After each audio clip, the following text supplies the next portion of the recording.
Hi guys, welcome back to our YouTube channel.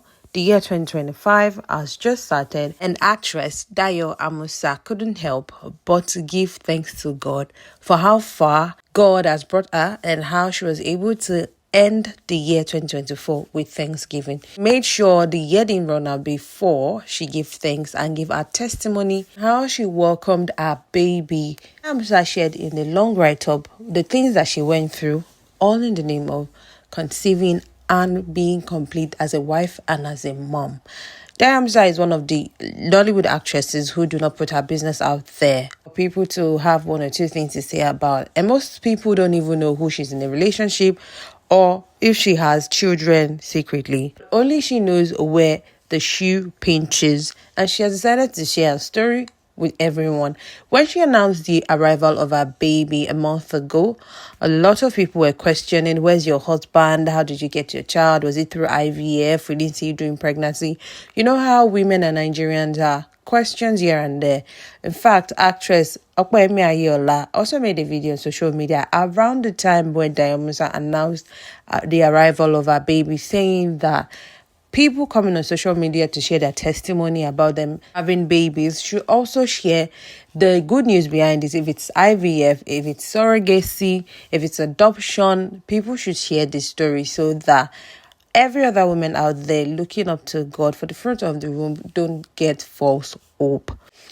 But of course, she didn't mention Dayo Amusa's name, but it was the timing that made people conclude that our video was just unfair, and people can decide to share whatever they wish to share and however they wish to share their story. As online fans decide to investigate and know who Dayo Amusa's husband is, people made a lot of assumption and conclusion after videos of our child's naming ceremony surfaced online, and the likes of Damola Olatunji, among several other actors, appeared at the event. Some people were questioning, is he the father? Who is the father? And they were so curious to know. But Dayo Amusa didn't give them that opportunity, and she made them know that she's going to share what she wants to share. And you trying to find out who the father of her child is or how she came about having a baby boy is none of anyone's business. Well, sharing her testimony on social media, she shared saying 2024, this year should not end without me sharing my testimony. Adding a caption to that post, she said, I seek the indulgence of the universe to join me and appreciate God's divine intervention in rewriting my story and giving me a new name. Dayo Amusa has decided to share this write-up just to encourage women out there. And of course, a lot of women were uplifted and encouraged. Although she didn't mention how she went about her childbearing, whether she was pregnant or she did IVF or it was surrogacy or it was adoption. She didn't mention any of that. She explained the things that she went through in her relationship and how it all ended because she couldn't bear children and the name calling. But she has decided to keep the suspense for later time. In her words after sharing this post, she said, my testimony. I never thought I would get to this moment, but God knew. For as long as I can remember, I knew I wanted to be a complete ideal woman, a wife and a mom. Having had 3 miscarriages in 2015, I was diagnosed with uterine myomatosis, and some doctors recommended removing my womb due to the complication and discomfort I experience every month during menstrual cycle. I decided to fight and reject that option. I was on medications, injections, and treatment to stop the growth of tumor until my uncle's wife advised I come to UK for treatment. 14th of February 2015.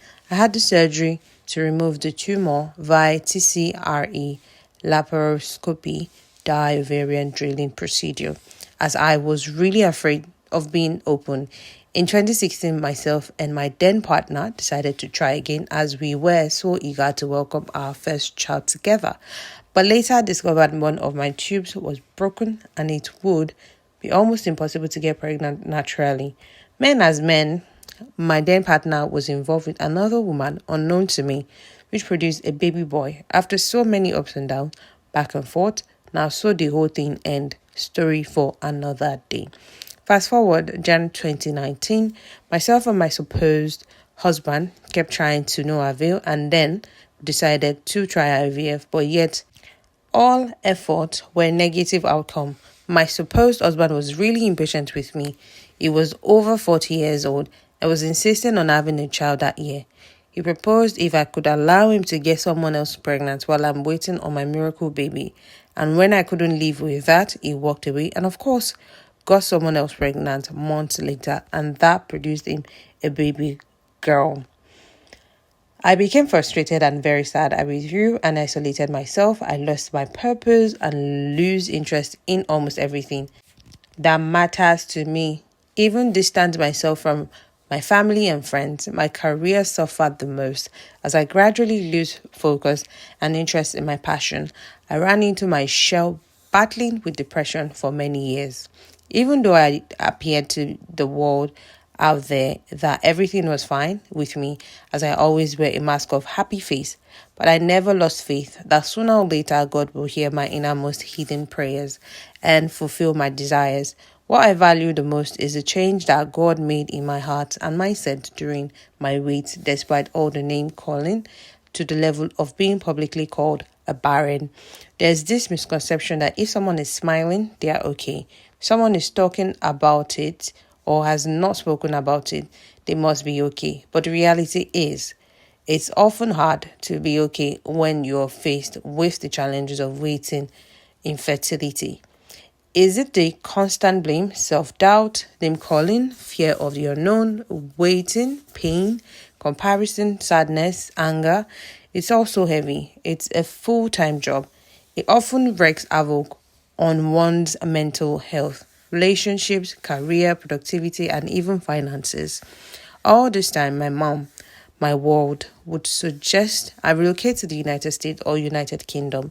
She would advise I have a change of environment and breathe new soil. So it was obvious I wasn't living the life anymore, as the life was leaving me.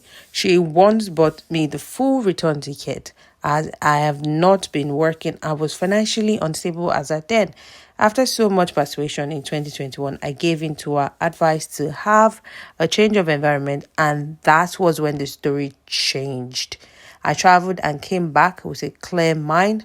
But again, December 2023, when we had our yearly Christmas family gather with my siblings, my cousin, and their kids, I remember seated in a corner while my siblings were dancing and merrily singing. I was silently praying to God not to celebrate 2024 December alone. I professed to celebrate December 2024 as a complete fulfilled woman. I got home that night. I couldn't control my emotions. I cried and screamed my lungs out. I remember how much I had to drink that night, hoping it would help me forget my sorrows. December 31st, 2023, at crossover night, my main prayer was still for God to rewrite my story. To anyone struggling, looking forward to our testimony, please know that you are not alone. Nothing about this journey is easy. Know that you did nothing to deserve the challenges you are going through right now, and whatever you're feeling is valid. I'm using my testimony as a point of contact on your behalf that no matter the challenges you are facing, you will testify to God's kindness and mercy. End quote. This was Dayo Amusa sharing our testimony with fans, followers, loved ones, and encouraging every woman out there not to give up and not to lose faith on their journey to become mothers. Well, guys, there you have it. Do not forget to like, subscribe, and drop a comment in the comment section below. Thank you. Bye.